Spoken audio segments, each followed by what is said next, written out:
All rise and come to order. Superior Court is now in session with the Honorable Judge Dustin Hightower presiding. Good morning. Y'all may be seated.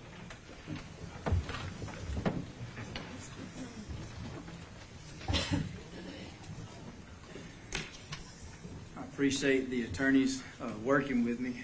The request for bond, I believe, was done on July 11th, and I was in compliance with getting that scheduled in the time frame that was necessary. But because of some surrounding factors, I believe both the state and defense agreed to put that out to this day and was allowed me to specially set it so that we could accommodate a little more of the public and actually have an open courtroom that could account for everyone. So I appreciate both sides, state and defense, working with me with rescheduling that, placing it on for today. I do want to start. I know that this is a case of great interest to a lot of people, and I do know that we have media in the courtroom. But I want to remind everyone in the gallery that this is not daytime court TV, and this is not for entertainment. We're here to simply apply the law to this motion for bond, and that's my job, to simply listen to both sides and apply the law fairly and justly, and I'm going to do that to the best of my ability. If anyone chooses to act out, this is your only warning. I will hold you in contempt because we will keep an orderly courtroom.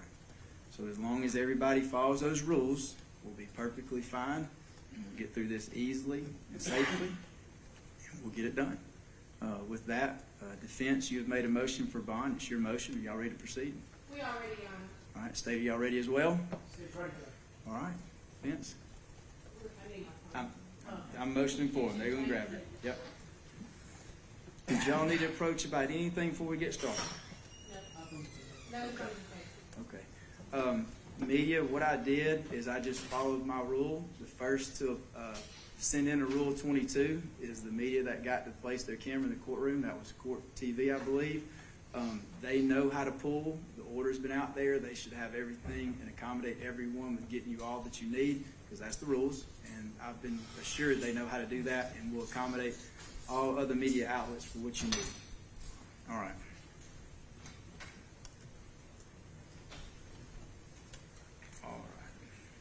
Dustin, you ready?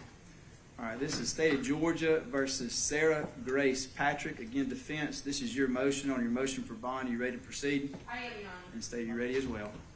All right, defense, this is your motion, so whenever you're ready. Thank you, Judge. I'd like to call Ben Bonner as my first witness. All right, have Mr. Bonner, please. I believe he stepped out in the hallway. There was no room for That's fine. If we can announce for Mr. Bonner.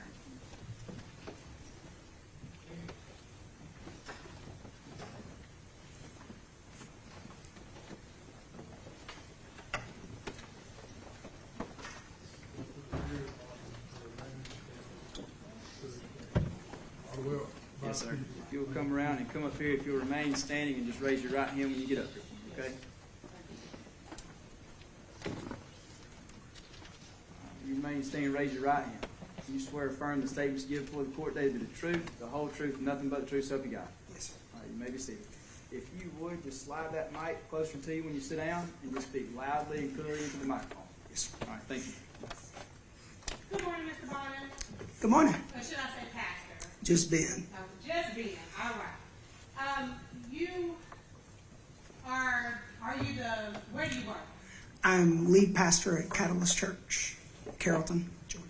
That's here in Carrollton, Georgia? Yes, sir. About how far is it from this location? 113, couple miles. I'm geographically challenged, not my gift, but 2 to 4 miles, Okay. I guess. About how many minutes would you think?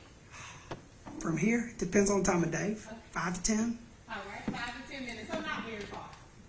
No, ma'am. How long have you been the pastor at Catalyst Church in Carrollton? We started Catalyst in 2017, so since the beginning, I was one of the founding pastors. And do you have services every week? Every week. Yes, What days are those services on? We have 2 services on Sunday, 9 and 10:30.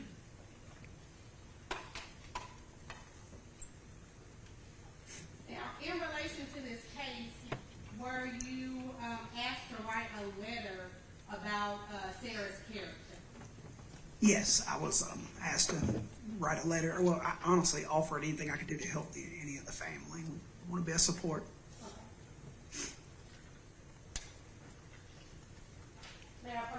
Yes, ma'am.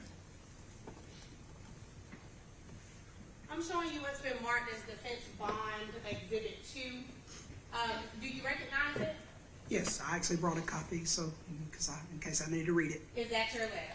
Yes, ma'am. Has anything been altered or deleted from it? No. Okay. Defense seeks to tender defense bond exhibit 2. Any objection from the state? No objection. All right, it'll be admitted. Thank you. Thank you. Now, Pastor, would you read that letter that you prepared? Yes. To Honorable Judge, my name is Ben Bonner, and I serve as lead pastor at Catalyst Church in Carrollton, Georgia. I'm writing on behalf of Sarah Grace Patrick, a young woman who's been a part of our church family for about a year now. Sarah Grace first came to Catalyst around a year ago. From the beginning, she was eager to grow in her faith and get involved. She made a personal decision to be baptized not long after attending, and has stayed consistently connected to the church ever since. She didn't just show up on Sundays. She came during the week as well, asked questions, served, invited others, including her boyfriend at the time, and clearly found a place where she felt at home. Throughout the past year, and even through the challenges of this year, she has continued to attend services regularly. She and her family often travel over an hour just to be with us. I've spoken and prayed with Sarah Grace many times throughout this season. Her commitment to staying grounded in her faith and connected to a healthy community has remained steady. She's even called from jail multiple times so I could pray with her. Her father has also become an active part of the church. He was baptized recently, and he still comes to services faithfully. It's a privilege to walk with their family during such a difficult time, and we love and care for them deeply. If it's possible and the court sees fit to grant Sarah Grace bond, we would gladly continue to walk alongside her as a church. We believe having her with her family and church community is an important part of her support system. We're committed to loving her well, encouraging her, and helping her continue on a positive path. Thank you for your time considering this. Sincerely, Ben Bonner. Thank you. Pastor, are there other members of your church or congregation here in the courtroom with us, or are you in the hallway? They're in the hallway. I brought a few staff, and then there's some other church families spread out that were connected to Kristen James, Sarah Grace, all the family, which they brought to the church. Okay. Now, you said that Sarah and her family came back in August of last year. Is that correct? Yes, ma'am. When they came, were they just attending, or were they further engaged in activities at the church? No, they the entire family, James, Kristen, Sarah Grace, they jumped right in. That's why it's hard. They became very, very beloved between August and February. I mean, our church family adores all of them, everybody, and we're for the entire family. So. Okay. And Sarah, specifically as it relates to Sarah Grace, was she involved or engaged in other programs throughout the church other than attending Sunday services? Yes, the entire family in multiple teams. The entire family, multiple teams, from cleaning to kids, kids ministry. I have a staff now, so and a lot of team leaders. The church looks a lot different the last several years with growth, but they were engaged in multiple teams. And if you ever need me to give a list, because I don't want to misspeak, I could get an actual list of all that things the family and Sarah Grace were engaged in. But it's just safe to say they were involved in more than just Sunday service. Yes, they were there in the week. They were there during the week, not just on Sundays helping. So. All right. Now, you said in your letter that family still comes over an hour to come to your church on Sunday. Yes, ma'am. Are you referencing DJ? DJ, yes. DJ, and then DJ Junior, little DJ. And everybody still comes except, of course, Jaylee, because she lives away with her grandmother. That's a long drive. But they all actively come. And consistently, even now that Sarah Grace hasn't been able to come, they continue to come consistently. And just for clarity, who is DJ? Sarah Grace's father. Thank you. I want to make sure I'm clear. No problem. Now, you indicated that you would do whatever in your letter to help in this regard with Sarah. Have you facilitated people at the court's instruction before? Over the years, multiple times I have come to this room a couple of times and offered to facilitate any way that would, if there's any way to make the court and you feel comfortable, we'll do anything we can to facilitate. We just want to help. Y'all have a great call, and ours is to support and love. Y'all are the jury and the judges, and so anything we can do, we're willing to help, to make that happen. And coming to a close here, you indicated that Sarah still calls you while she's been incarcerated. Is that correct? Yes. Okay. And when you have conversations with Sarah, are the substance of those conversations about do you believe me or anything like that? Two things she calls. It's been two things every time. One is to thank me. Thank me for everything, and it's particularly for her dad. He's just engaged. He's growing. He's really growing his relationship with God. I can never make sense of tragedies like this. It's terrible what everybody's been through, but watching Beauty for Ashes and seeing DJ love the Lord and engage in his faith is beautiful. So she'll call me first. He came to the altar a couple times. We've been able to pray with him recently. So there's victories that she'll call and thank me and then ask me to pray for her. And she's actually reading some books that were recommended to her that changed my mother's life. My mother was a pretty rough addict, and those books vicariously through her changed mine. And so she's reading them, and so she'll talk to me about that. So it's three things: prayer, thankfulness, and what she's reading. All right, that's all I have for you, Ben. The state may have some questions for you. Thank you. Okay. All right, thanks. State. I don't have any questions for you, Pastor. Thank you. All right. Thank y'all. Pastor Bonner, you've testified, so you're welcome to stay in the courtroom unless y'all think there's any other reason for him to stay. He can be excused as far as the state's concerned. All right, and you can remain in the courtroom if there's room. Okay, thank you. Have a good Appreciate day. y'all. Thank you. Defense now calls Katie O'Keefe. Katie O'Keefe.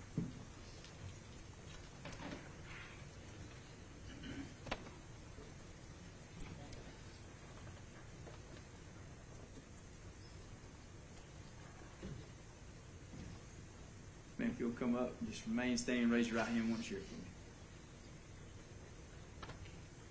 All right, you'll raise your right hand. You swear affirm the statements given before the court today the truth, the whole truth, and nothing but the truth, so help you God. Yes, sir. All right, thank you. You may be seated. If you would, just speak loudly and clearly into the microphone. Yes, sir. Okay? Thank you. All right. Is it okay if I call you Katie? Yeah, I prefer it. Okay. All right, Katie. How do you know Sarah Grace? Can we, you need that spelling? Okay. My name's actually Kaitlyn. Could you state your name? My name's Spell it, Kaitlyn please. O'Keefe, Kaitlin, O''Keefe. All right.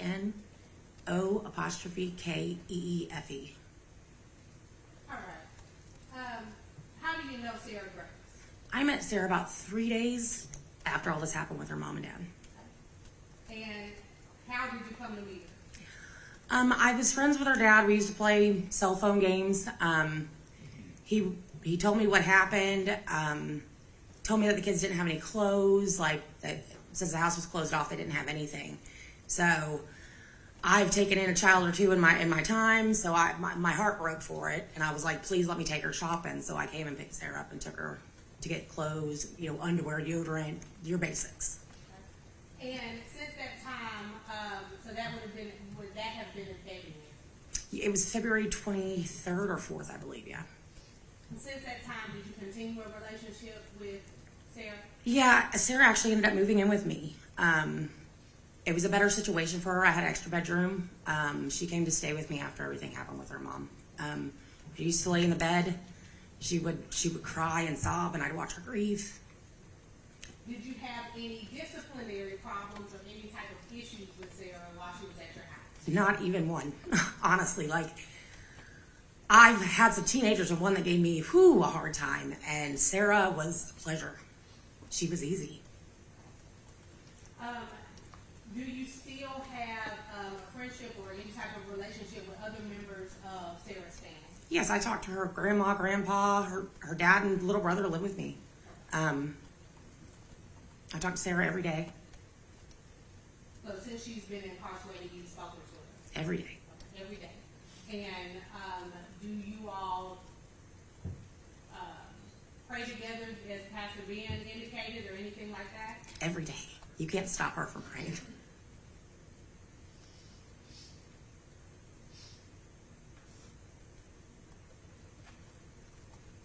Now, are you aware if at any time during her stay with you, did she have a driver's license?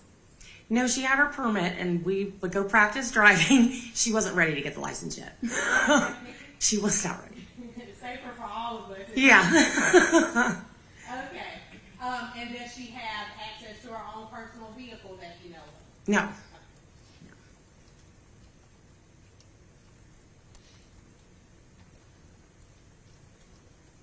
During the time that she was with you, was she attending school? She actually worked really hard and graduated a year early. Where was she attending? She was going to Central here in Carrollton. And you said she graduated early. What do you mean by that? And she worked hard. She was on track to graduate early before all this happened. But I mean, even after this happened, like, there were some rough times. But when we found like a peaceful moment, I'd be like, let's get your schoolwork done. Let's make your mom proud by showing her you finished this. You know, and that was a big goal for Sarah. And do you know how old Sarah is? She's 17. Did you know, or during the time that she was with you, did she have a job? She did. She worked down the street at a local restaurant. And do you know if there were any problems that you are aware of at the restaurant? No, they loved her. They still love her. They ask about her all the time when I go up there.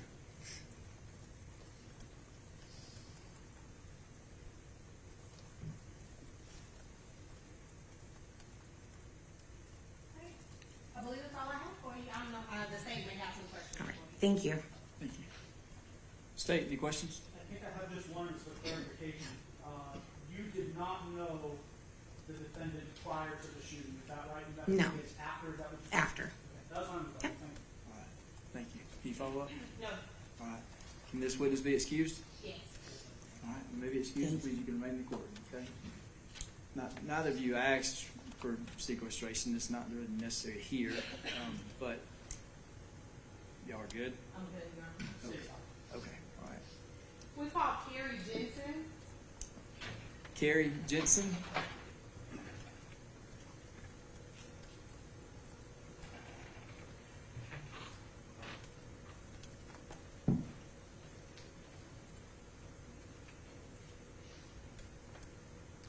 All right, Ms. Jensen, same as the others. If you'll raise your right hand. You swear affirming statements made before the court today, the truth, the whole truth, nothing but the truth, so help you God.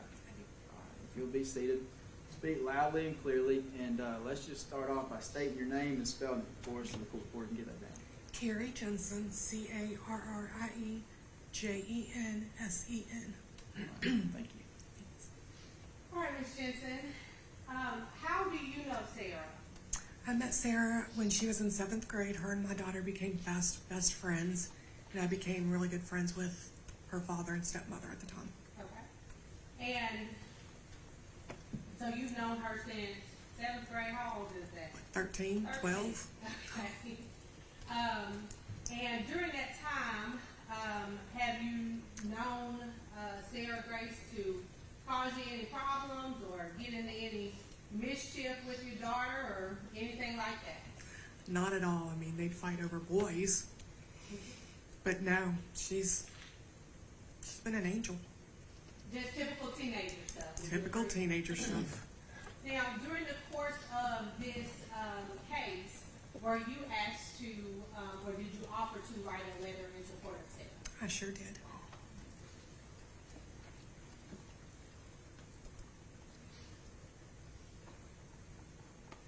May I approach you? Yes, ma'am. I'm showing you, Carrie, what's been marked as Defensive Bond Exhibit 7. Do you recognize it? I do. Okay. And what is it? It's my letter to Judge Hightower. And has it been changed or altered or any deletions or additions in any way? No. Seek to admit Defense Bond Exhibit 7. Any objection from the state? No objection. All right, it's admitted. Thank you, Your Honor. I'm sorry for the numbers being a little off. I didn't know who would be here and who would be here. It's all right. All right. Would you read your letter for the court? Sure. Dear Judge Hightower, my name is Carrie Jensen, and I'm writing this letter on behalf of Sarah Grace. I first met Sarah when she was in 7th grade. She and my daughter attended the same middle school, and her stepsister played softball with my daughter. Our families quickly grew close. Sarah would spend weekends at our house, and my daughter Kaitlyn would do the same at theirs. We've shared camping trips together and weekends at West Point, creating strong bonds between our families. They have been best friends since. At the time, Donald and Kristen were in the middle of a custody battle. When I first met Sarah, she was a little shy, very sweet, kind, and humble. She was cautious around new people, but soon she warmed up to me and once told me I had a motherly presence that made her feel safe. As our relationship grew, she began to open up to me about her past and experiences with Kristen and James. One thing she said that has always stayed with me was, no matter what they've done, I will always forgive them and love them, because deep down, I know that's not who they truly are. The statement showed the depth of Sarah's heart. She truly believes in forgiveness and has always extended the same grace to others. She once told me that holding grudges isn't what God wants for us, and I've carried that wisdom with me ever since. While staying at our house, Sarah was full of life, happy, upbeat, and in many ways a typical teenager. But there were also signs of trauma she endured. She would often apologize for things she never had to. Like she would asking for food, taking a shower, or using the bathroom. It was heartbreaking. Despite that, she remained incredibly kind, respectful, and especially patient with my son, who is on the autism spectrum and is the same age as Sarah. She was fiercely protective of him and everyone she cared about. Sarah has a huge heart. She is loving, protective, and deeply rooted in her faith. She has always expressed a strong desire to work in radiology field and has never been afraid of hard work. Hurting someone simply isn't in her nature or character. Over the years, I have held her through moments of deep pain and tears, and through it all, her love to her family, especially her siblings, Jaylee and Donnie, has remained unwavering. She would never do anything to harm them. She wants only to protect them. I respectfully ask that you consider granting Sarah grace bond. She is not a threat to anyone. She is deeply loved and supported by my family, by me, and her own family. I truly believe she deserves a chance to be home, surrounded by those who care about her. Thank you for your time and consideration. Thank you. Now, you indicated that she deserves to be home, in your opinion. Yes, ma'am. And would you agree, or you can disagree with me, that you would be a part of her village if she were home? Absolutely. And what would that entail? Whatever she needed. If she needed a place to stay, she can stay at our house. She needed rides. Me, my daughter, or my husband would be more than glad to take her anywhere she needed. Whatever she needed is at her disposal with us. Thank you, Ms. Jensen. That's all I have, and if you'll hand that letter up to the judge. Thank you. Thank you. Yes, And ma'am. the state may have some questions. Yes, ma'am. State, any questions? A handful, Bill. Okay. Nice to meet you. Nice to meet you. My name is Michael Parrish. I'm representing the state in this case. You said that your daughter and the defendant went to school together, is that right? Yes, they did. What school was that? They went to East Coweta Middle. Now, were you aware that at some point the defendant attended an alternative school? Yes. Okay, and what's that alternative school? How does that function? Do you know? I'm really not familiar with that. I'm so sorry. Okay, is that related to disciplinary issues as far as you understand? Not that I'm aware of, no. You said you would be part of her village and that she could actually stay with you. If need be. Do you live here in Carrollton? No, I live in Wadowee, Alabama. Wadowee, Alabama? Yeah. So,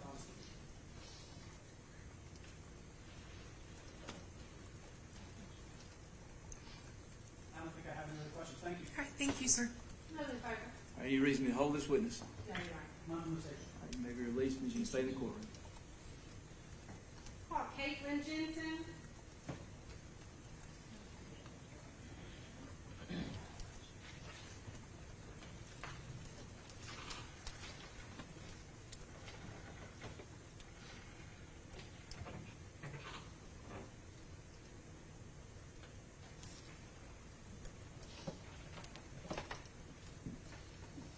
All right, come on. There you go. Raise your right hand for me. You swear affirm the statements made before the court that is the truth, the whole truth, and nothing but the truth, so help you God. All right. Now, you're going to have to speak up just a little bit. I know you're nervous. That's a big crowd and it's intimidating, okay? But we'll be able to hear you. So, from sit down, speak clearly in that microphone, and look, you're here as a witness, so there's nothing to be afraid of. All right, so take your time, take a deep breath. I'm not going to let anybody get too bad on you, all right? Okay. So grab a seat right there, and let's try it out with your name. All right, go say your name loudly and clearly, and then spell it for my court reporter. My name is Kaitlyn Jensen, Kaitlyn Jensen. All right, if you stay right there, we're going to be okay. If you Okay. go any lower, I'm going to have to tell you to pick it up a little bit. Yes, sir. Sound good? Yes, sir. All right. Hey, Kaitlyn, how old are you? I'm 16 years old. And are you and Sarah friends? Yes, ma'am. And is Carrie your mom? Yes, ma'am. Now, I heard your mom say that you guys went to school together. Is that right? Yes, ma'am. At East Coweta? Yes, ma'am. And have you gone to school together since then, or that was the last time you went to school together? I'm going to say 9th grade. She started at East Coweta High School, and then she moved. Is that when, do you know if that's when she moved with your mom? I'm going to say yes. Now, so that was 9th grade, but have you guys continued to be friends since then? Yes, ma'am. And when you say friends, talk to me about what that looks like. Are you guys talking on the phone? Via Snapchat sometimes. We would call. I'd check in on her. I was never allowed over at her house. But she was allowed at your house? Yes, ma'am. I'd go and get her. I'm sorry, I didn't hear that. I would go and get her. Okay, you would go and get her. So you have a car. Yes, ma'am. Okay. And you have a driver's license. Yes, ma'am. And we shouldn't be scared. No, ma'am. Okay. I'm a great driver. Okay. Now, so you guys have kept in touch over the years, is that right? Yes, ma'am. Okay, and when you guys keep in touch, what sort of things do you do? Well, usually I go and get her, and then we go to the gas station and get something to eat. It's an hour 30 drive back home, so we'd blast music like teenagers would do, going home. And we'd go home, and I have a 2-year-old son, and we would play with him for hours until he fell asleep. And then we'd watch movies. Okay. That's what we do. Now, at any time have you, well, let me ask this. Have you talked to Sarah since she's been incarcerated? I have. And what have those conversations been like? Telling me she loves me. She's so thankful for me. She's excited to get to go on the jet skis again one day, have fun, be a teenager, and then we pray. Okay. Now, are you attending church too? I used to. But you're not at Catholic church? No, ma'am. Because That's too far. far away. That is far. No problem. Now, were you in contact with Sarah after the incident happened? Yes, ma'am. And did you have any concerns about Sarah leaving or running or trying to get away in any way? No. Okay. Did she ask you to come pick her up and take her back to Alabama and hide her or anything like that? No. Okay.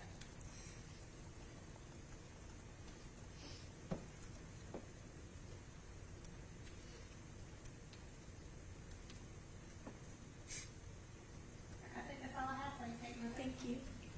State, any questions? I think I may just have one. When was the last time that the defendant was in Alabama at your house?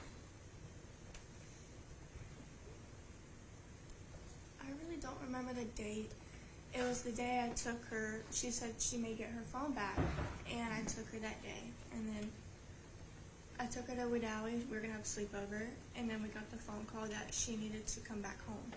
Okay, so if I were to tell you that she was arrested July 9th, you would say it's sometime in the days just before that. July 8th. July 8th. All right. Yes, sir. Thank you. No other You're questions. welcome. No further questions, John. All right, any reason we hold this witness? No, you're right. Not in this one. All right, you may step down. Thank you. Thank you. Tasha Mesa. Tasha Mesa? M-E-Z-A. She's outside, I believe. Ms. Williams, how many more witnesses do you have? This is the one? Okay. Oh, I'm sorry. One more. Okay.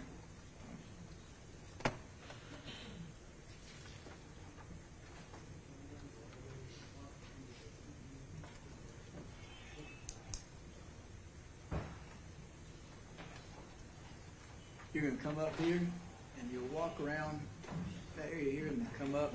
I'll give you some direction once you're up here. All right, you'll come on and remain standing and raise your right hand.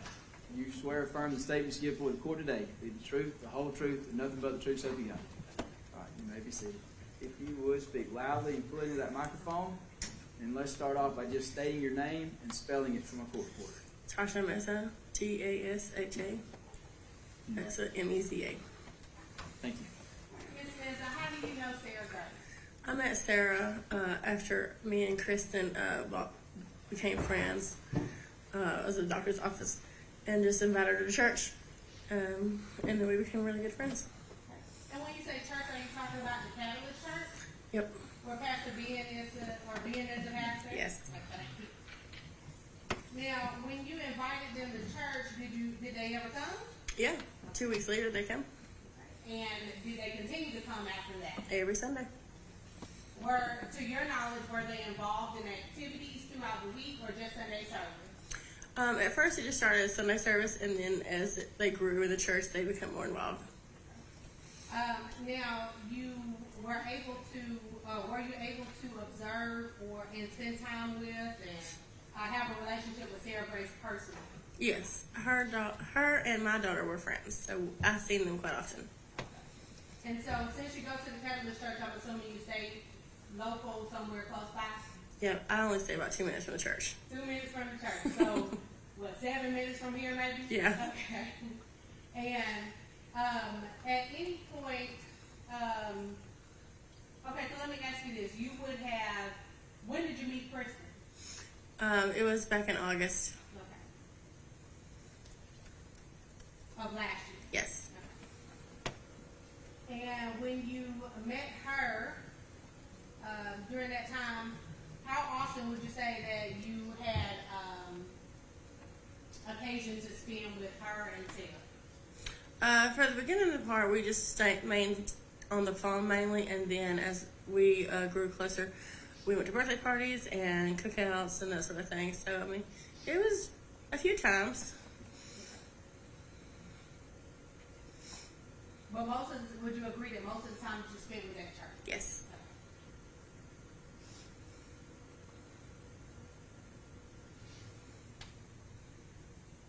Now, did you hear Pastor Ben testify? A little bit. Okay, a little bit.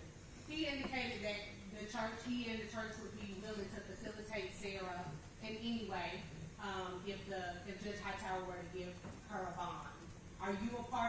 Do you share that sentiment? I agree. And would you be willing to be a part of Sarah's village to help facilitate her here in Carrollton in some way? I've already been a part of it, so I'm not going to stop now. Okay. That's all I have. Thank you. Thank you. State any questions? Nothing to All right, you're good. Any reason to hold the witness? No, Your Honor. Nothing to say. All right, you can be excused. My last witness is Ms. Shavina Rogers.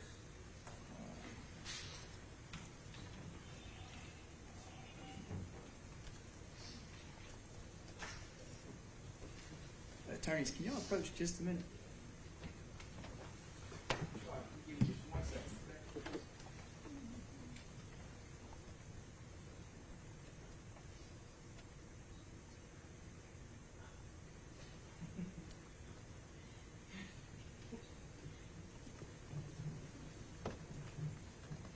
You're good. Come on up. Just had to ask a question. If you would raise your right hand for me. You swear or affirm the statements given before the court today, the truth, the whole truth, and nothing but the truth, so help you God. You may be seated. And if you would, same as the others, once you're seated, just state your name and spell it from a court reporter, please.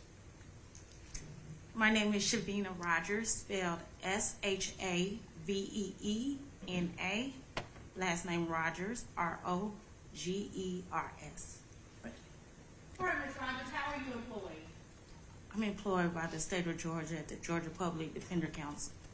And what's your job title? I'm a criminal defense investigator. And are you a criminal defense investigator for a media mob? Yes, I am. Okay. And have you been working on this case at my direction? Yes, ma'am. Now, do you recall me asking you to run a GCIC on Sarah Grace Patrick? Yes. And would you briefly explain what a GCIC is? GCIC is a Georgia Criminal Investigation Center, and is ran by the GBI, the Georgia Borough Crime System. And what I do is for each client, I run their CCH, client or witnesses of each case. I run their CCH, and that's their computerized criminal history. Okay. And did you do that for this case? I did. Oh, ma'am, approach your honor. Yes, ma'am. I'm showing you what's been marked as defensive bond exhibit 1. Do you recognize it? I do. Okay, what is it? It's Sarah Grace Patrick's criminal history record. Okay, and is that the criminal history record that you ran through it? Yes, ma'am. And is that the report that you received once you put it into the computer? Yes. Has it been changed or altered in any way? No, ma'am. Seek to admit defense bond exhibit 1. Any objection from the state? No objection. All right, it'll be admitted.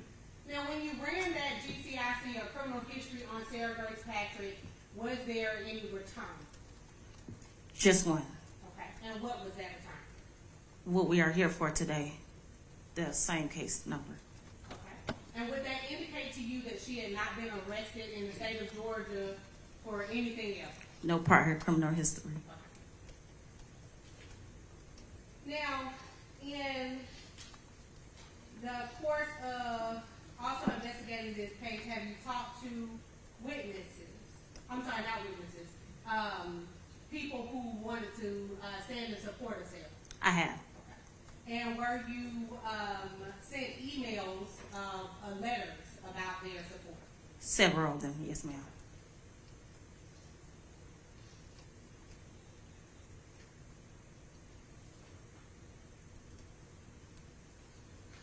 Ms. Williams, while he looks at that, on the GCIC, since it's been admitted, have you redacted any personal information that's on there? Because what we may need to do, I haven't seen it yet, but sometimes there's personal identifying information that needs to be redacted. I have not. I can provide the court with a redacted copy. Okay, either that or we can get my clerk to black it out. That would be fine. Okay, all right.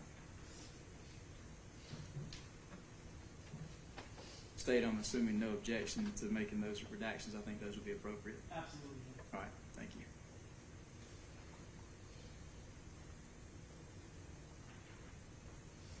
No objection. May I approach? Yes, ma'am.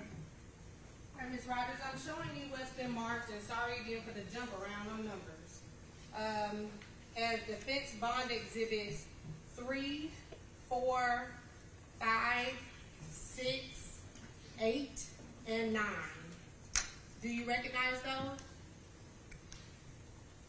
Give me a second.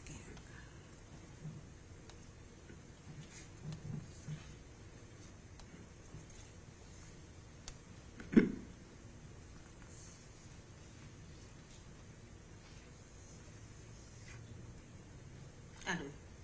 And what are they? These are character witnesses letters that were sent for Sarah Patrick. And did you receive those in your email? I did. Your state issued email address? Yes, ma'am. And have they been changed and altered in any way since you received them in that form? No, ma'am. As a matter of fact, did you run those copies for me?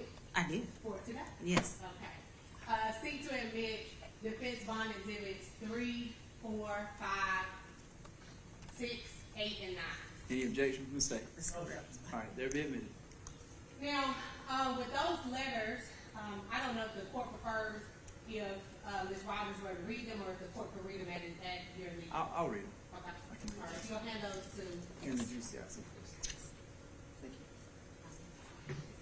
you. Now, during the course of me asking you to do some investigation on this case, were you able to determine if Sarah Grace was working before she was arrested? She was working at Subway.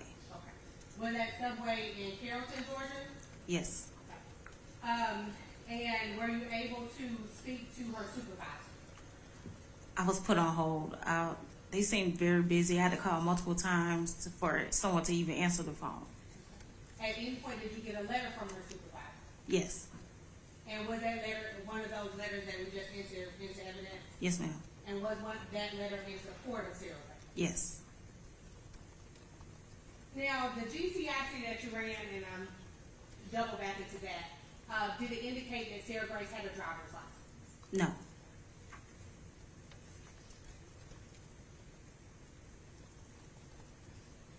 Right, I believe it's all I have, thank you. No problem. State, any questions? Just a couple of them. Okay. As part of your investigation, did you look into any other areas where the defendant lived over the past 5 years?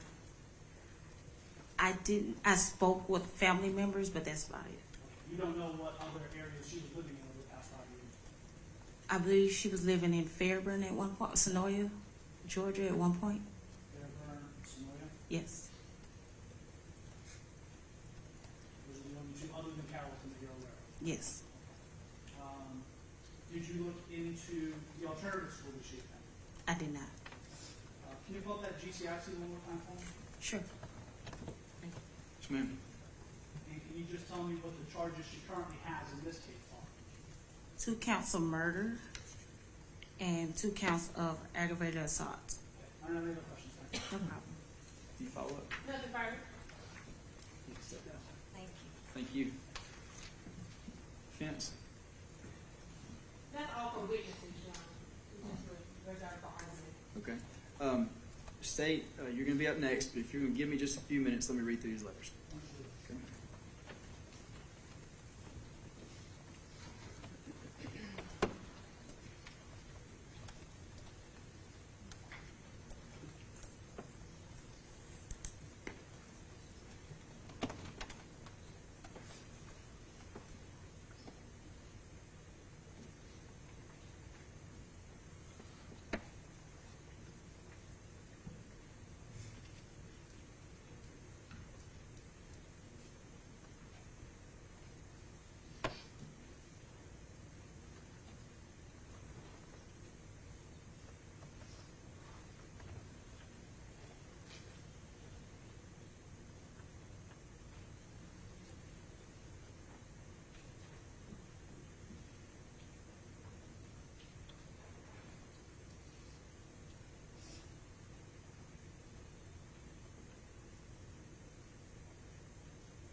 Thank you.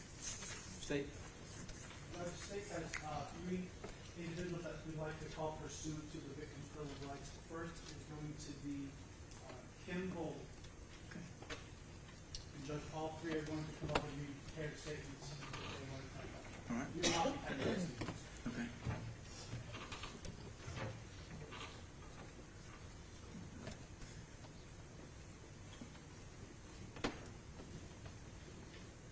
You raise your right hand for me. You swear affirm the statements given before the court today, the truth, the whole truth, nothing but the truth, so help you God. Yes, sir. Proceed to speak clearly and loudly in that microphone. You'll start off by just stating your name and spelling it for my court. Okay. Hi, my name is Kim Bowling, K-I-M.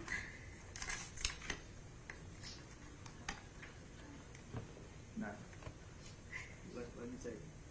It's the same as that young girl that was stuck. You take your time. Right? We're not in a rush this morning. So take a deep breath and take your time.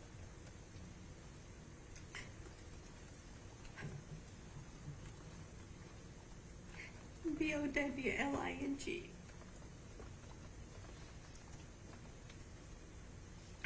Ms. Bowman, Yes. can you go ahead and tell us how you related to this case?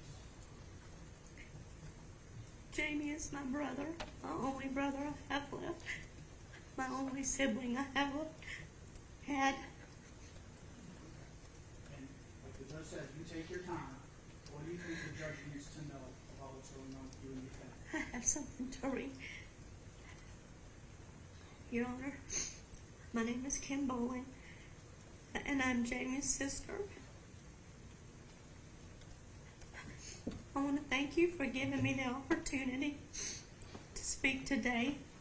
Since this tragic day, my brother Jamie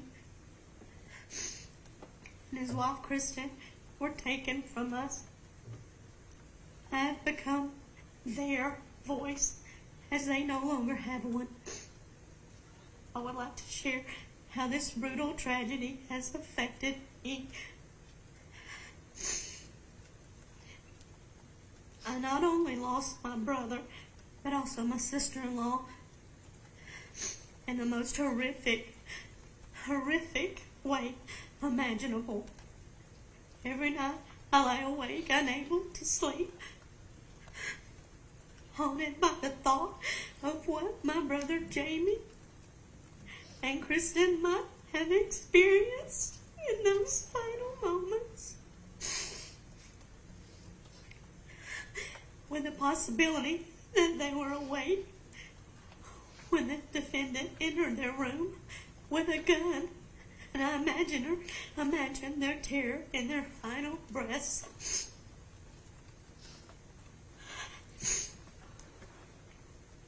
The defendant is charged with the brutal murders of my brother, Jamie, and my sister-in-law while they were lying in their bed. Shot multiple times, including both shot in the head.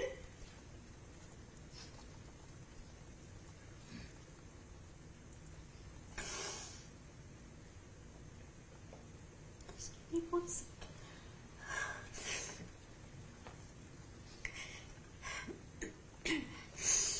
Mr.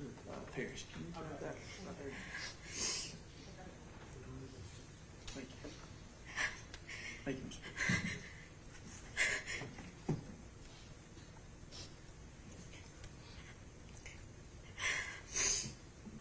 My 5-year-old niece was then woke up to find their parents lifeless. The trauma this innocent child will carry for the rest of her life is unfathomable. And what makes this even more heartbreaking is that her sister loved the defendant. She looked up to her, and for reasons I will never understand, the defendant caused such imaginable pain. And I'm so thankful that Jaylee's life was spared. With all of this in mind, I am deeply concerned about Jaylee's safety should the defendant be released on bond.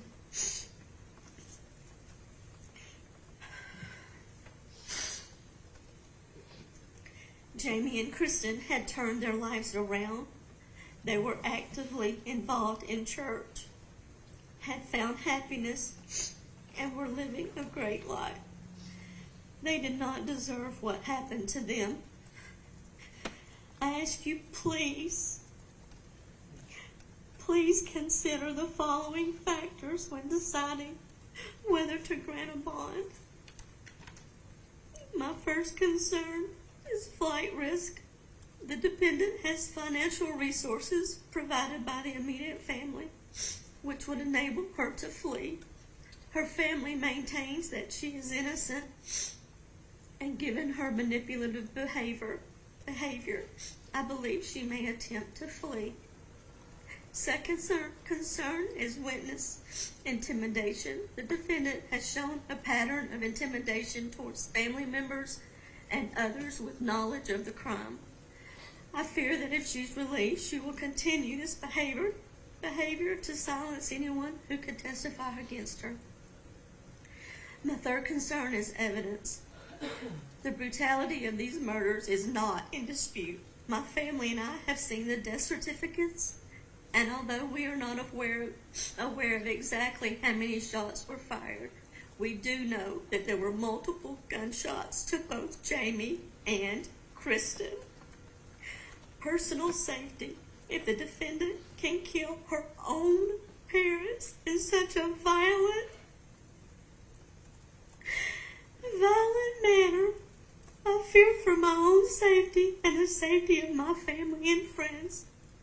The possibility that she could harm us is terrifying, and I urge you to consider this in your decision. I believe in our support, and I support our justice system and the hard work of Carroll County Sheriff's Office and investigators. And most importantly, I'm a Christian who believes in Jesus Christ. My prayer is that justice will be served for Jamie and Kristen, and their bond will be denied for the defendant, as she has shown that she is capable of extreme violence and manipulation. Thank you again for giving me the opportunity to speak and share my concerns. Thank you, Your Honor. Nothing else for this witness? No questions. Any reason me to hold this witness? No, you. Nothing. Thank you. You may step down.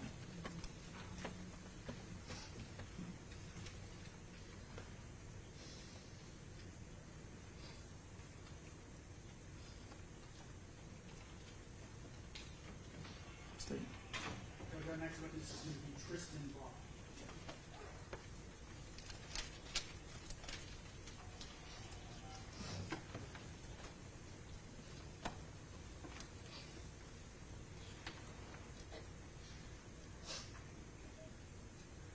Mr. Brock, you'll raise your right hand for me. You swear or affirm the statements you give before this court today, with the truth, the whole truth, and nothing but the truth, so help you God. You'll be seated and speak loudly and clearly in that microphone. Let's start with your name and then spell it for me, okay? Yes, sir. My name is Tristan Brock, TrYSTENBROCK. Mr. Brock, how are you related to this case? I am James's oldest son. And what do you think the judge needs to hear? Yes, sir, I put together a statement for you. Good afternoon, Your Honor. My name is Tristan Brock. I am James's oldest son. First, I wanted to thank you for allowing me the opportunity to speak today. I am here to share with the court how my life has been affected by this heinous crime. Your Honor, it feels like I'm living in a nightmare. I'm depressed. I struggle to sleep. I can't even walk through my own living room without seeing his urn and be reminded of everything all over again. I miss my father deeply. I wish I could see him again. I wish he could have met his grandson. And above all, I wish I could just hear his voice one more time.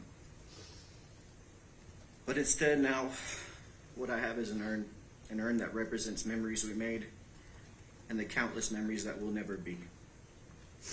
As a little boy, I believed my dad was the strongest Superman, that no matter what happened, he would always be there. But that belief, that dream, is now a shattered illusion.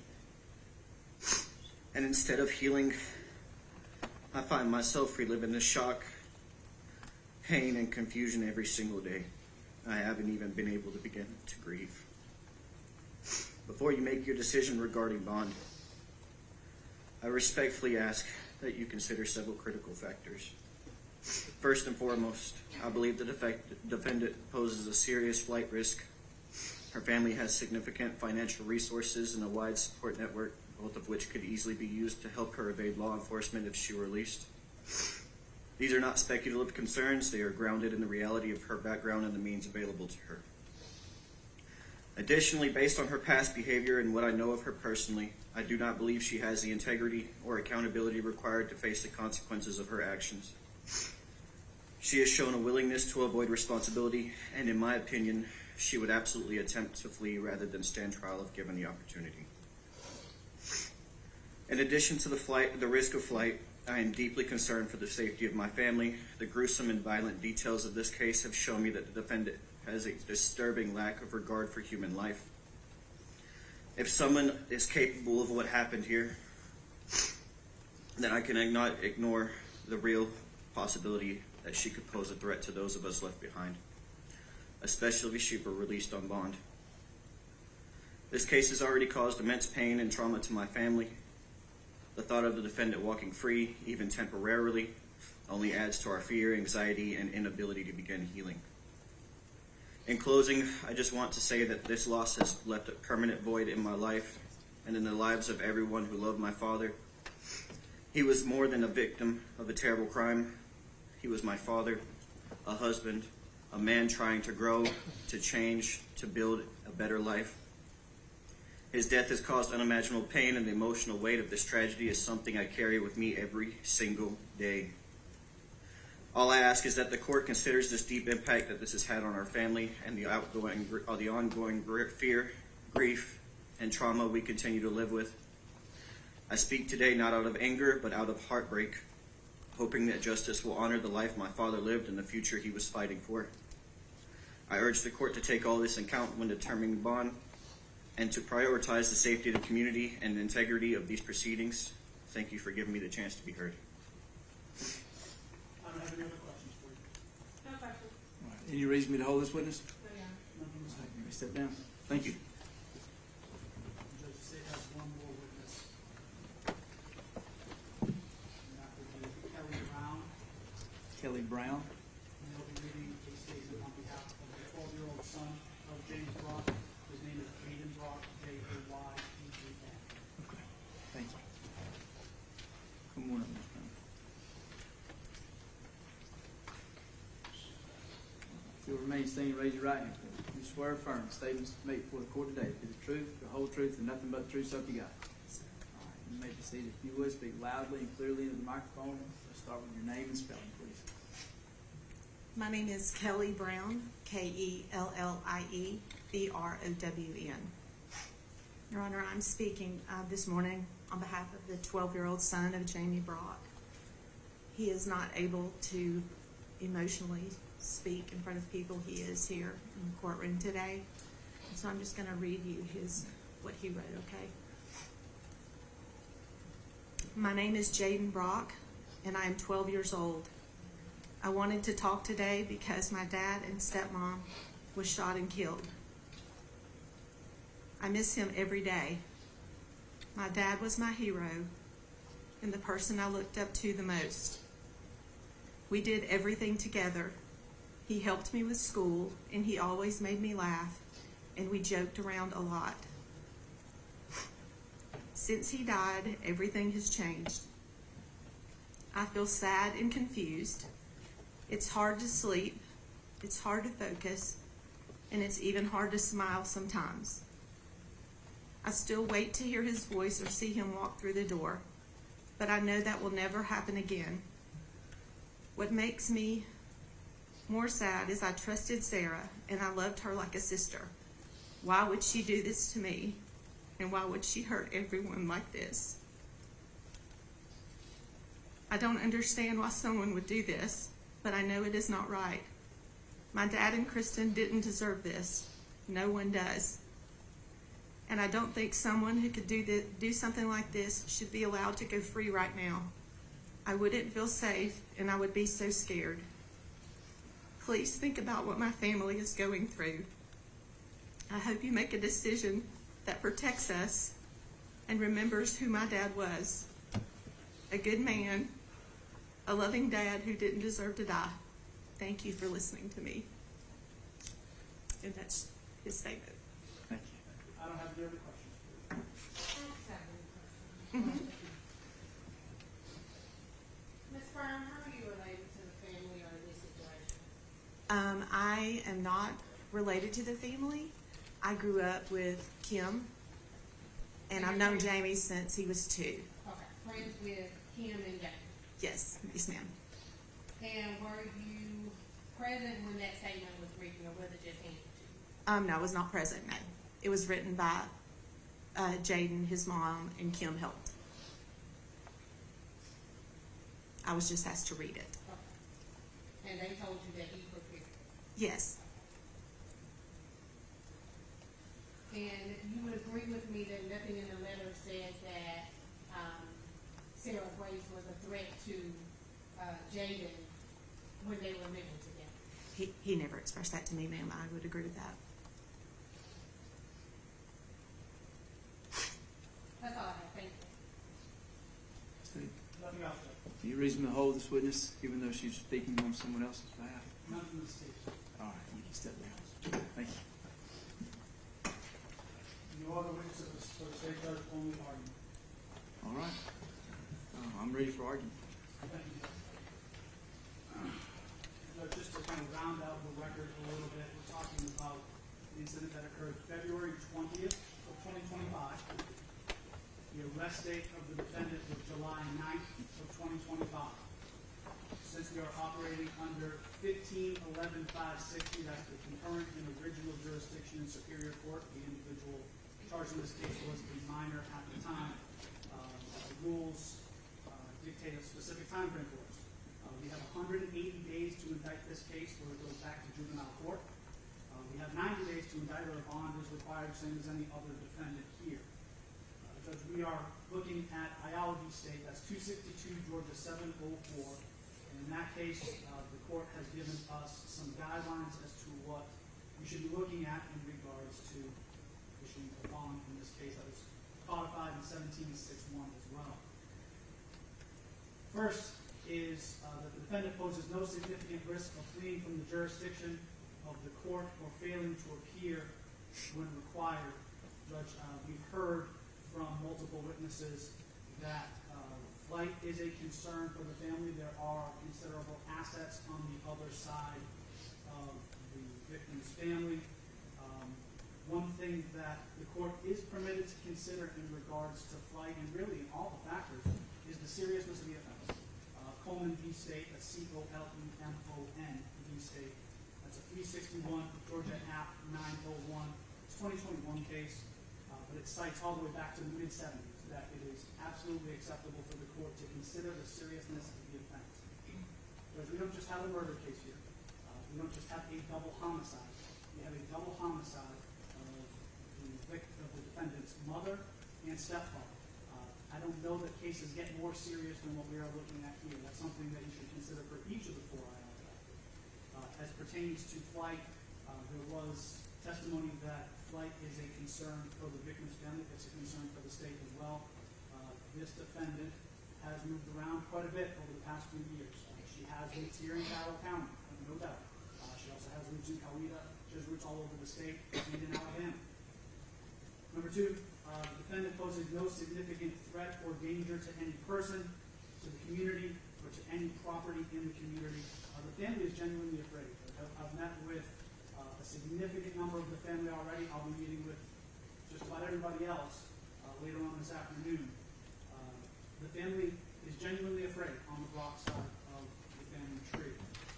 They are fearful that she will reach out. They are fearful for their own safety and the safety of all the other members of that family.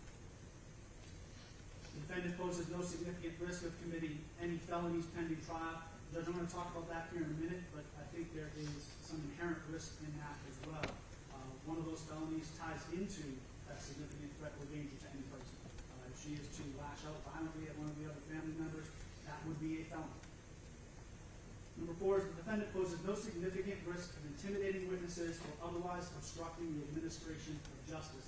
And it was pointed out that there is concern that the defendant would be able to influence, I'm going to use the term influence instead of intimidating, influence the 6-year-old who is a primary witness to this case.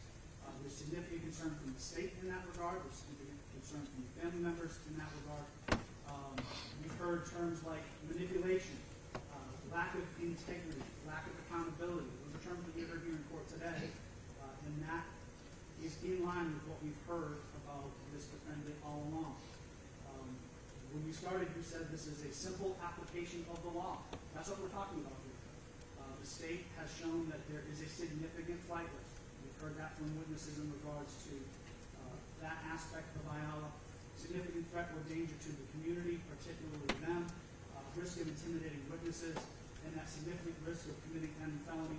That would include influencing a 6-year-old. That would include reaching out and threatening family members. That may, depending on the circumstances, include flight to another county or another state. We just think that at this point, this defendant is a poor candidate for bond, and bond should be denied as such. Thank you. Yes.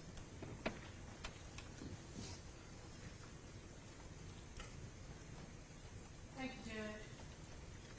I will respond in turn to the state's argument and then go into what it is that we have specifically for Sarah Grace. As it relates to the seriousness of the offense, we agree that the offenses are serious. What's happened here is a tragedy on both sides. And while that is something for the court to consider, it is not one of the IALA factors. We understand that the state has brought the Brock family here to voice their concerns. But what is particularly alarming to me is that they have not considered the Nolan side of the family, which would have been Kristen's family. And Kristen's family sits in support of Sarah Grace. And so there are 2 victims here. While there are victims on the Brock side of the family who voice their concerns for their safety, there are victims of family members who are on the Nolan side of the family who have not voiced that same concern. As a matter of fact, they're here in support of her and willing to have her live with them. The grandfather, who is Kristen's father, Sarah Grace's father, all can live, Sarah Grace can live with them. Multiple people have said that Sarah Grace was invited into their home and they're not even family. So they're willing to have her be a part of their household. With that being said, as far as the influence or threat of influence, as the state puts it, of the 6-year-old sibling of Sarah Grace, there are means for the court to avoid that contact. If the child, I don't even know that the child is 6. I think the child may still be 5 and have not yet turned 6. But I don't know this, but there's not a cell phone for a 5-year-old or a 6-year-old.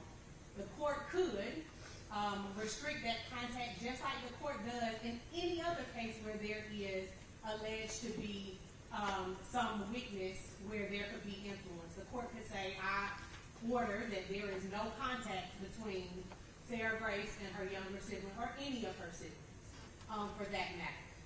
That can be remedied if that is in fact a concern for the court.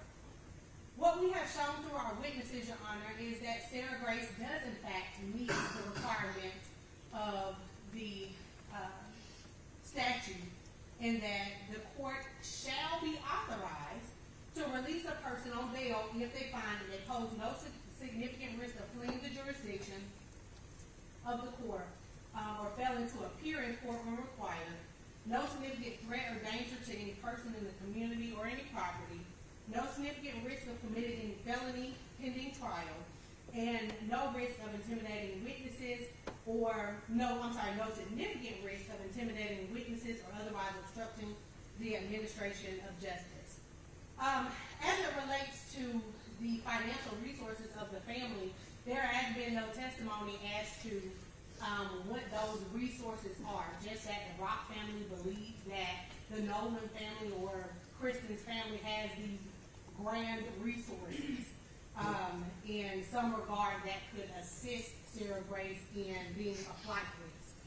If that were the case, Your Honor, again, I remind the court that the incident took place in February, and she had gone to visit the Jensen household in Alabama between that February and July time period. If, for some reason, there was to be this enlightenment that I should run, there was ample opportunity at that time. Kaitlyn testified that that Sarah Grace had never asked her to hide her or take her to Alabama permanently or anything like that. In addition, there was testimony as well as documents for the court admitted into evidence that Sarah Grace does not have a driver's license and that it would be better if she not drive. And she doesn't have her own personal vehicle or access to a car. And so the flight risk for a 17-year-old at this stage with no driver's license and no meaningful way to get around in that regard to be this significant flight risk, I think just isn't met. As it relates to a threat or danger to any person in the community, nobody indicated that Sarah Grace was a threat or a danger prior to this incident happening. And what we know is that hindsight is 20/20, and they're looking back on what they believe happened. And we assert Sarah Grace's innocence, and she is presumed to be innocent as she sits before the court. Is that they're looking back saying if she's capable of doing this, then she must be a threat. But that does not muster what is required to be a significant threat or danger. There's no indication that she has access to any firearms further. The court could order that she not have access or touch or be around or in the home with any firearms or anything like that.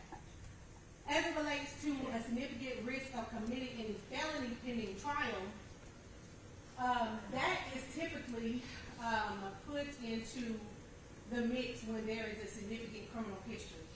Investigator Rogers testified that there was no criminal history before Sarah was arrested for these crimes, and there was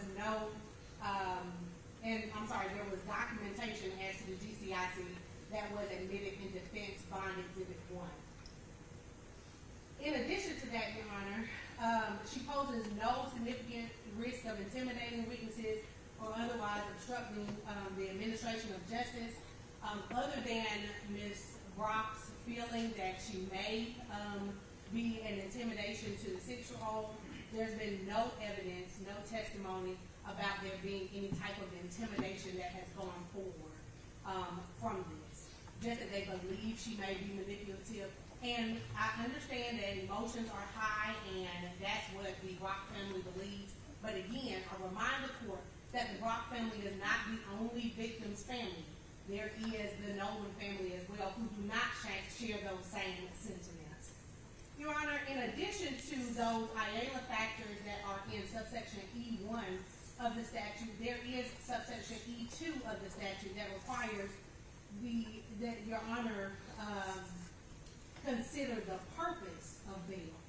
And we have the purpose of bail is given to us in IALA, which is the purpose of pretrial bond is to prevent punishment before a conviction and to secure appearance in court. There is no indication that Sarah Grace would not be here for any appearances in court. She has several people who are willing to bring her, who testify that they would be in charge of that. And also to prevent the punishment before a conviction. Again, IALA, that the state cited, is very clear that the most fundamental premise of our criminal justice system is that a person ought not be punished for a criminal offense until the state demonstrates guilt beyond a reasonable doubt. Ayala goes further to say that unless the right to bail before trial is preserved, the presumption of innocence secured only after centuries of struggle would lose its meaning. So that is the purpose of pretrial bond, is to preserve that presumption of innocence, which Sarah Grace enjoys at this moment. She is cloaked in the presumption of innocence, unless and until the state can prove her guilty beyond a reasonable doubt. That beyond a reasonable doubt standard is not met at this bond hearing. I know that the state only has the burden of persuasion in this bond, and we have the burden of production. We have met our burden of production, Your Honor. As it relates to her ties to the community, I do want to call the court's attention to Dunn v. Edwards, and that is 275 Georgia 458. It is a Supreme Court decision. 275 Georgia. 258. I have a Thank you. copy for the court if I may approach. Yes, ma'am. Thank you. And that discusses what is required as to the burden of production on the defense as to ties to the community. In a murder case, the defendant was charged with malice murder. And the court in this case said that there was a failure of the defense to satisfy that initial burden, because the only testimony presented at the bond hearing on the issue of the defendant's ties to the community came from the investigating officer, who only testified that the defendant lived in Athens, and that was it. There was no evidence that the defendant had continuously lived in Athens for any significant period of time and had any significant involvement with family, friends, or institutions in the community. That he had a job history or that he had a reputation for reliability. Here, the defense has presented those things. So we present Dunn in juxtaposition or in a distinguishing way, and that we have produced several witnesses, 6 to be exact, as well as 8 letters of support showing her ties to community through family, friends, also institutions in the community. We have the Catalyst Church, the pastor of that church, coming to speak on behalf of Sarah Grace, saying that they would be willing in any way to facilitate her being able to get bond, whether that meant staying there, facilitating somewhere for her to stay. Ties to the community for a juvenile is a bit tricky, for lack of a better term. A juvenile has to go where their parents make them go. And I think that is, if there is a concern about Sarah Grace moving around, there being middle school in East Coweta, and then her from 9th grade on going to Central High School, which would be a 4-year period here in Carrollton, that concern should be tempered with her being a juvenile at the time and her having to move wherever parents would have her to be. So that is the demonstration of ties to the community. Any risk to the community, I point the court's attention to Creedmoor v. State, and I provided the court as well as the state copy. And that's 327 Georgia Act 368. It's a Georgia Court of Appeals case where they talk about, they do an interlocutory review of denial of pretrial bond for this client, and that there was not testimony regarding their ties to the community, and that there were multiple convictions of that defendant for driving under the influence, and then there was proper evidence of 3 previous convictions for the same thing. I present that in distinction and in juxtaposition to what we have here with Sarah Grace, is that she has absolutely no criminal history and is therefore not a risk to the community and not a risk to reoffend. Again, what has happened here is, in fact, a tragedy, and we are sorry for what has happened, but we assert and lean upon innocence that is required by our justice system. In this case, bond denial is not proper, Your Honor. We have met the IAEA factors. We have met our burden of production through both testimonial and admitted evidence. And I also want to relate to the court that the court not only has whether or not there's a bond amount set for bond, but the court also has other tools in its toolbox and can impose conditions or a combination of conditions in order to make sure that Sarah Grace is not a flight risk or a risk to the community or anything like that. The court can impose conditions such as no social media or phone or phone privileges, ankle monitor, house arrest. The court has all of those tools in its toolbox to ensure that her presence is secured, and also that if she's on house arrest or has a curfew or ankle monitor, that she's not somewhere she can be. Technology is a beautiful thing, and what we have now is a GPS system that can tell you exactly where a person is at all times. And so through the courts that can be ordered, and there can be those conditions placed on the bond. In addition to that, Your Honor, because of her age, Ms. Patrick is being held in solitary confinement at the jail because the Sheriff's Department is concerned about putting her into general population. Courts have struggled with whether prolonged stays in solitary is constitutional or violative of the 8th Amendment, especially in young people. So I just want to present that for the court's consideration as well. Again, I ask this court to protect the presumption of innocence. Based on everything that's been presented here today in court, not just the seriousness of offenses, not just this arbitrary concern that all of a sudden now people may be in danger, looking in hindsight, but based on real witnesses and testimony and presented documentation that Sarah Grace Patrick is a candidate for bond. You know, Your Honor, this profession requires that we not only struggle with doing the right thing, which is what society says is right at the moment, but we must also do what is right, and that is the notion of justice. And the just thing and what is right in this case will be granting Sarah Grace Patrick pretrial release. Thank you, Ms. Williams. Anything else from the state?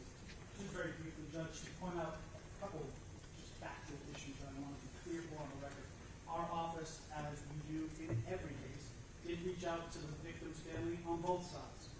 It is my expectation that I will be meeting with the Nolan family later on this afternoon, as soon as we are done here in court, to talk to them. They are victims in our case as well. We have a different posture in terms of the guilt of the defendant, but that is something that we do with every single case. So the fact that the line has kind of been drawn in the sand, the state must reach across that line either way, and we would do it even if we weren't statutorily required to. I know that they are victims in this case. They are hurting, and we will do everything we can to help them as well. Judge, as pointed out by opposing counsel, Ayala v. State is the case on point, and opposing counsel is correct that their burden generally, to kind of put a very simple broad brush on it, is that they are to only really proffer towards the community ties. They've done that. I don't doubt that she has ties to the community. I don't doubt that the defendant has people who care about her. She has a flight list. We need to specify that they own so much land, and if they have different business holdings, we don't. The testimony is clear that they have the assets to send her out of state or even to far away places farther than that if it was necessary. She is a flight list. That is the state's position. She is a flight list. And the other factors that we've talked about, the family is genuinely afraid. We always operate in hindsight in cases like this. No one ever knows that someone is violent until they are violent. That's why the family is scared at this point, is because now, in their eyes, the defendant has shown her true self. who she really is. So of course they would be fearful now, and they wouldn't be beforehand. We did hear some testimony regarding disciplinary issues and the fact that this individual has had to attend an alternative school. This was a loving family. This was a caring family. They were working with her to get her into a position where she could have a fruitful life, and we ended up where we ended up. As far as the issues regarding what's going on in the jail, that's an issue for the sheriff's office. I know that they are prioritizing her safety at this point. I don't think it will be forever that she is in isolation.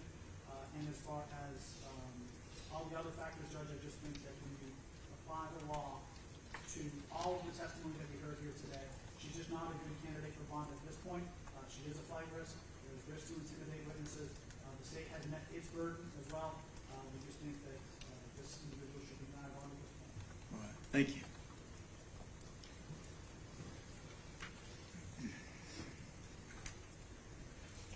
All right, while I consider this, I do want to say, Ms. Williams, right? Yes, Your Honor. You've not been in front of me before, and Mr. Parrish, I believe this is one of your times performing in front of me as well. I commend both of you for being professional, and I look forward to working through this case with both of you. Thank you.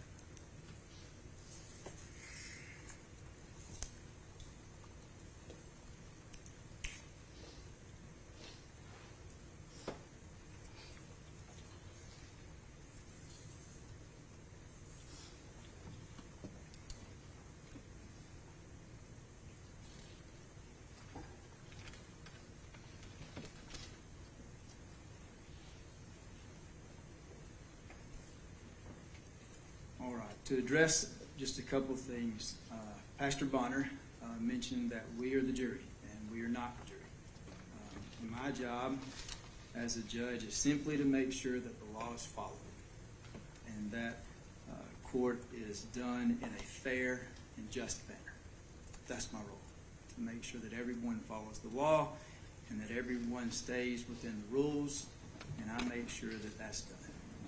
We are not the jury. And as of right now, Ms. Williams did correctly state the law that this is not the trial, and it is not the burden to prove her guilt beyond a reasonable doubt today. That is not what we are.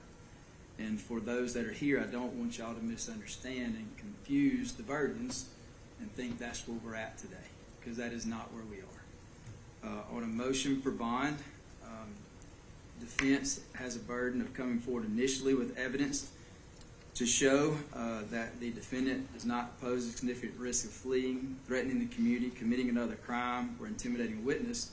And then it is the state has the burden of persuasion in convincing this court that the defendant is not entitled to pretrial release.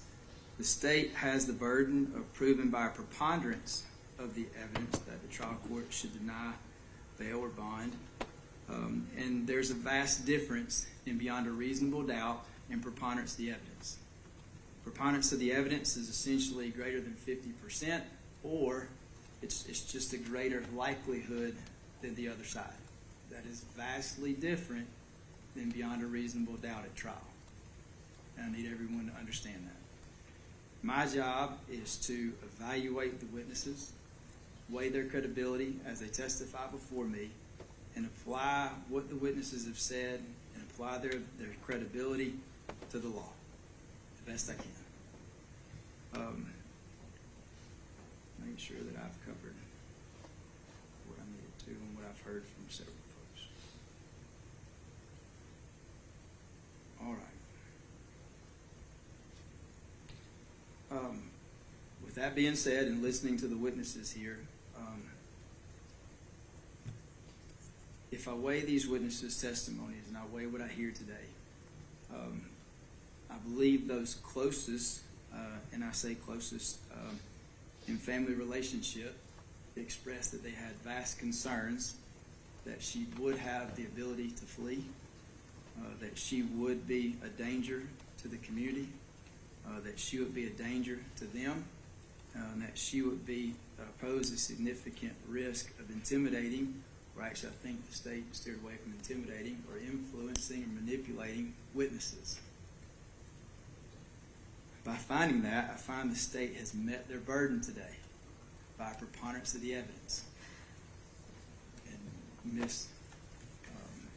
Miss Patrick, because of that, I'm bound by the law, and I do not believe that you would be a proper candidate for bond at this time.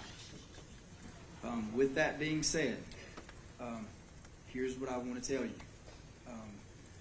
Very recently, the Judicial Council of Georgia recognized our court as being a clearance rate excellence award recipient, which means that we are very up to date on our cases, and we take great pride in moving cases quickly.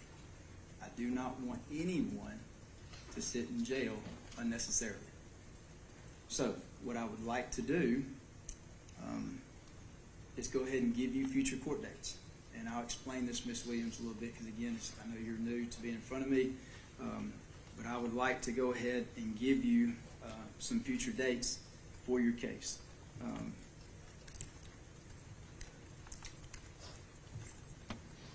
Obviously, your case has to be indicted first. All right, that's the first process. Do we know when this case will go in front of the grand jury? I'll be presenting it to the grand jury this afternoon. All right. If the grand jury chooses to indict you, right, that would be to true bill the case. That means the case goes forward. If they choose to no bill it, then we'll cross that bridge. But if they choose to true bill, then your case will go forward. And I'll ask the clerk which would be the next available arraignment that we could place her on. All right. So, and that's not the probation counter, correct? All right, so your arraignment, if true bill, okay, I'm just giving you a plan of action so that you know what's coming up, okay? If they true bill this case, your arraignment date will be 9/22. On that date, your non-jury will be 11/17. Your calendar call will be 12/16, and I will be prepared to try your case on January 5th. All right? Now, that's incredibly fast.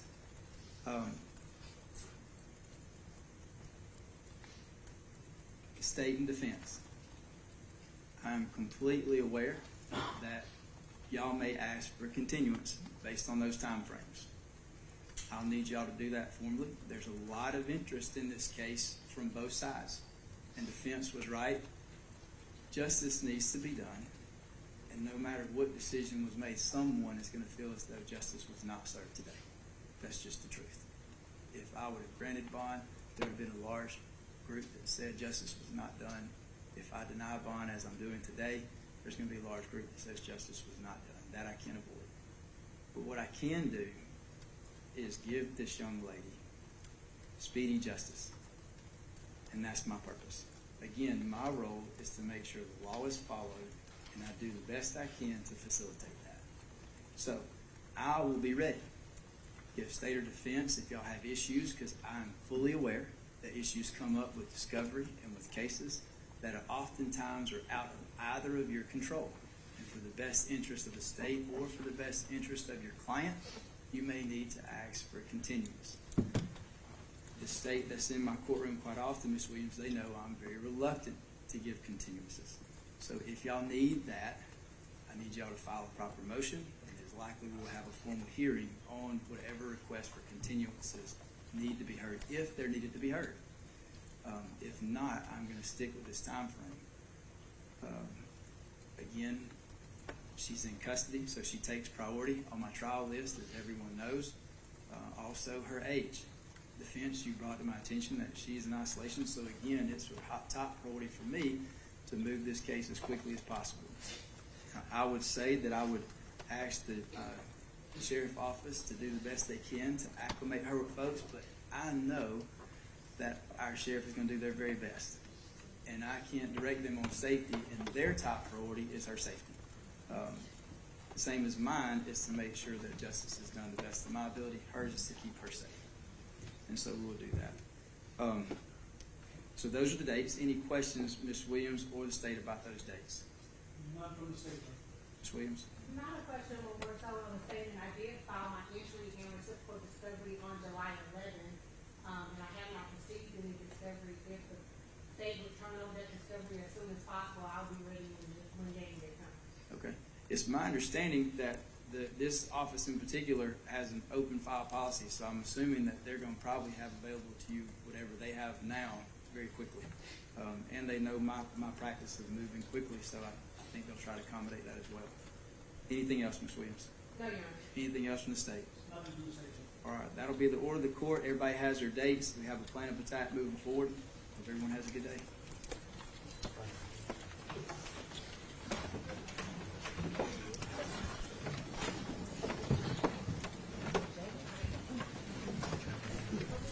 State, I will need y'all to submit an order very fast. You can have defense review it real quick. Y'all submit an order, I'll get signed. I'm going to sit here until you do it. Ms. Williams, if you don't mind, I'm going to ask you to hang out. State's going to draft that order real fast. Let me get you to look at it, make sure you're good. Not in agreement, but just that you're good, and then I'm going to sign it. Squeeze your hands, that's all I can do.